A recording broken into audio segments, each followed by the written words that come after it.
ukulele friends, we're going to talk a little bit today about strap buttons and end pins on ukuleles. I really believe that it's easiest for adults to hold and play the ukulele and get the most out of it when they've got a strap on the instrument. And there's a million new inventions of crazy straps that don't need buttons and pins for them. But guitars have been using strap buttons and pins for a million years, and there's no reason to invent all these crazy new straps. We just put strap buttons on the instrument. I have no idea why so many manufacturers choose to leave them off, because, in my opinion, when an adult, even if an adult is holding a small instrument like this one, it's just easier to not have to use your hands to hold the thing up. I can shift up and down the neck more easily without that death grip. I can pick here, pick there, pick over there without it getting in the way. So anyway, straps. Let's talk about installing them now.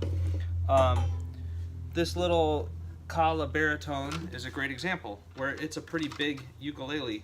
I'm not sure why they don't manufacture these without anything to hold a strap on.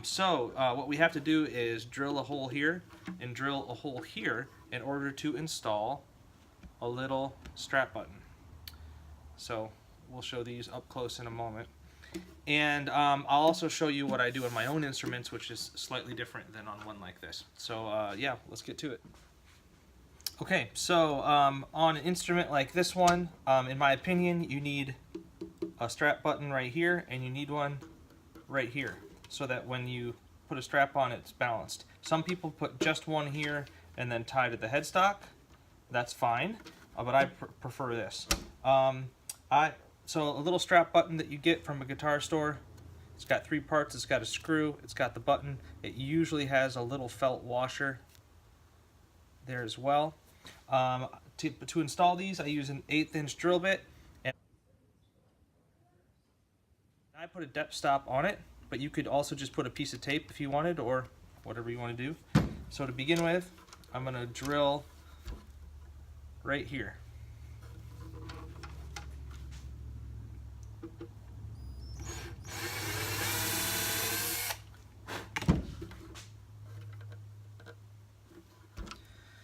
And then the right size screwdriver so it doesn't strip out.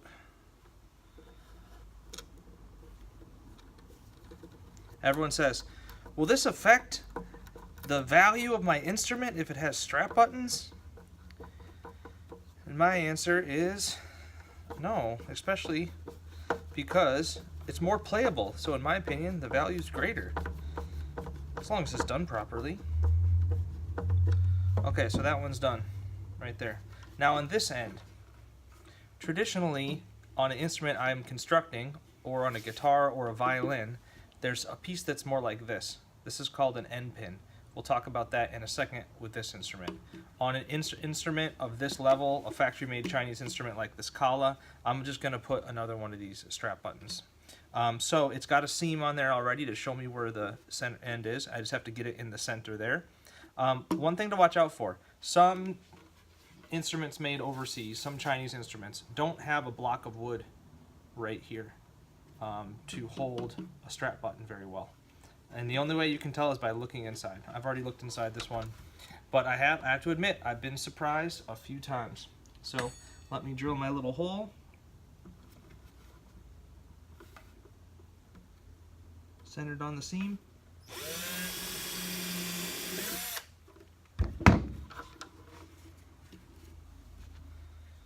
Then I'll take the screw, the strap button, the washer,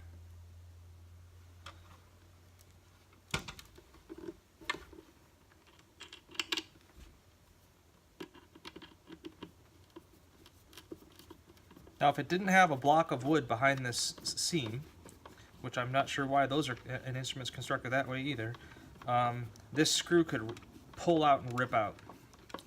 So it's worth a check with a little mirror or however else you can see inside.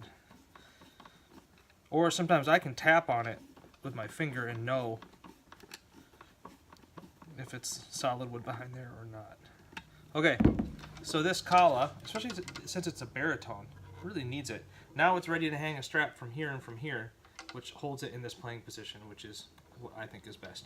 Okay, let's scoot this one out of the way. Okay, so now this is a ukulele I'm currently in the process of building.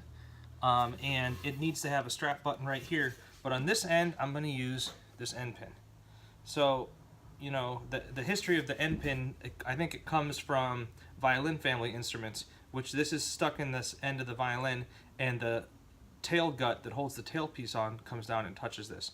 So when they made guitars, when people wanted to stand up and play guitars, they started to take the violin end pin and just stick it in the end of the guitar.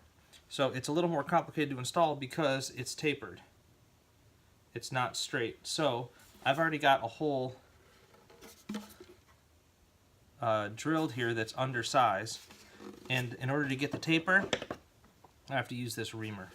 So this is a pretty expensive tool in order to make a cylinder hole into a conical hole. Test its fit. Not quite.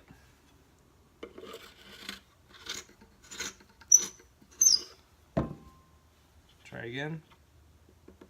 Not quite. One more little turn.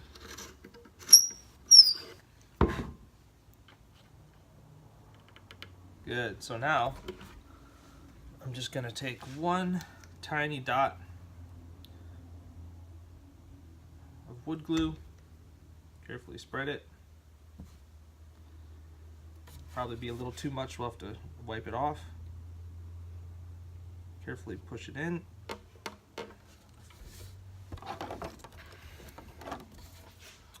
So it's got a little extra wood glue right there that I'll get with this Q-tip, and when that dries I'll be able to clean up real easily. So there, it's got its end pin installed. Now, strap button. Same thing as before, but instead of the end pin that I used, or the strap buttons we used on the other one, I'm going to use this one that's gold color just because it matches the tuners that I'm using. So for this, it's still the same 1/8 inch hole, or sorry, 16th inch hole. But it's going to use a smaller screwdriver because the Phillips head on this screw is a little smaller.